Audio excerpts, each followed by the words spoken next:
Hello, Bobcats. I'm Nick Cepek. And I'm Jacob Fletcher. And you're listening to College Football Focus, Sage Week's premier college football podcast. Well, let's start with our Week 9 CFP rankings. So we had, coming into this last weekend of college football, we had number 1 Tennessee, 8-0. All the top 4 teams were 8-0. We have number 2 Ohio State, number 3 Georgia, number 4 Clemson. And as we've seen, Jacob, I mean, the top 4 has just cannibalized itself because, this week our rankings for the top 4 from the college football playoff are number 1 Georgia at 9-0. All the teams are 9-0 at this point. Number 2 Ohio State, number 3 Michigan, number 4 TCU. TCU is a wild card here. No one expected them, obviously. Well, we've definitely had a wild week across the world of college football. You're telling me. Right, well, starting with the Big Ten, number 7, Ohio State beating Northwestern 21-7 at Northwestern. Nick, what do you think about that?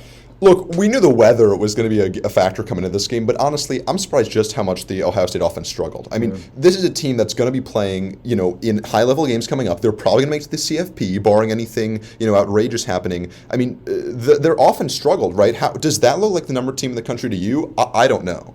I think the important thing is that they won, right? I mean, here's a team that braved the weather and ultimately came out on top. It wasn't pretty, obviously, and they should have scored more, but they did get the win.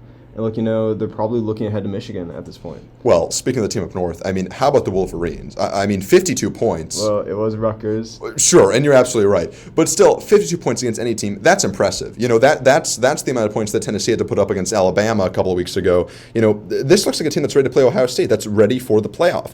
Michigan obviously had a very dismal performance last year against Georgia in the CFP. But, we have a tale of two teams here between Ohio State and Michigan, right? You have an Ohio State team that put up just 21 points on a terrible Northwestern team, and this is a team that was 1-8 coming into this game. And then you have a Michigan team that put up over 50 on Rutgers. And Rutgers, they're having a bad season too, but they're arguably a better team. They beat Indiana. Obviously they lost to Ohio and they lost to Michigan here, but this is a better team than Northwestern, and Michigan just destroyed them. Yeah, no, you're right. I think I still like Ohio State over Michigan in a few weeks, but we'll get to our picks and predictions later.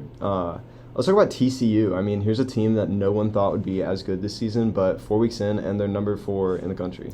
But, I mean, how long is that going to last? I mean, the Big 12 is pretty bad this year. Some of our traditional Big 12 teams, like Texas, Oklahoma, are just terrible. But I can't imagine TCU is going to remain in the top very long. And not for their own fault. I just think you have better teams. They're going to have bigger wins, and they're going to supplant TCU at that number 4 position. Yeah, I agree, actually. I mean, I don't see them losing a game at this point. I just don't think they'll have as good of a season as, say, UNC or Notre Dame even. Well, I mean, talk about teams under the radar. UNC, last week they're number 17 in the country. This week, Week 10 rankings, according to the CFP, they're number 15 in the country, Right, but, that win over Virginia was close. I mean, beating a pretty bad Virginia team 31-28 is not going to be enough to make it to the tournament. Right, but I still like UNC versus Clemson in the ACC championship. Well, obviously.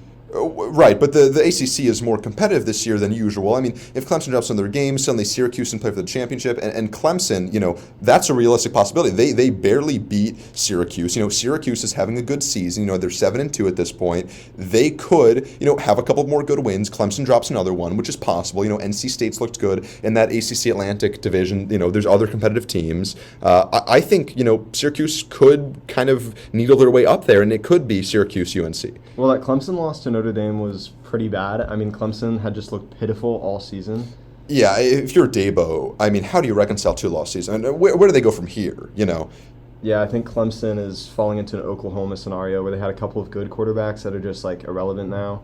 I mean, Clemson's recruiting has suffered too. Well, I mean, jumping ship from Clemson to Georgia, I mean, talking about a team on the decline versus a team on the rise, Georgia has looked impressive. I mean, last year they're the national champions. Beating Tennessee 27-13, that's impressive. Tennessee is number 1 in the country. That's an upset. I mean, granted, I think Georgia was a better team and everyone knew that, but, they just had to play Tennessee, and, 27-13, that's not a close game. It's a couple of it's 2 touchdowns. Yeah. It's 2 touchdowns, Jacob. Well, and speaking of upsets, right, LSU, number 10 LSU beating number 6 Alabama, 32-31 in overtime. Alabama dropping another close one. Suddenly I can see the SEC championship being LSU Georgia. Alabama might not even get there. Jumping ship here real quickly, changing lanes, talking about the Pac-12. The Pac-12, is competitive for the first time in years. I mean, for the first time since, Oregon was in the CFP several years ago. Last week we have number 8 Oregon beating Colorado 49-10. You have number 9 USC beating Cal 41-35. This is a competitive conference for the first time in a long time. I think part of that's because Lincoln Riley's at USC now. USC is, kind of some momentum behind them. And personally, I'm really looking forward to this UCLA USC rivalry game coming up in a couple of weeks. We know the SEC West is more competitive this year. Obviously, LSU and Ole Miss have looked great. Right? But if Alabama beats Ole Miss on Saturday, suddenly there's a way Alabama makes it into the playoff. How do you think that happens?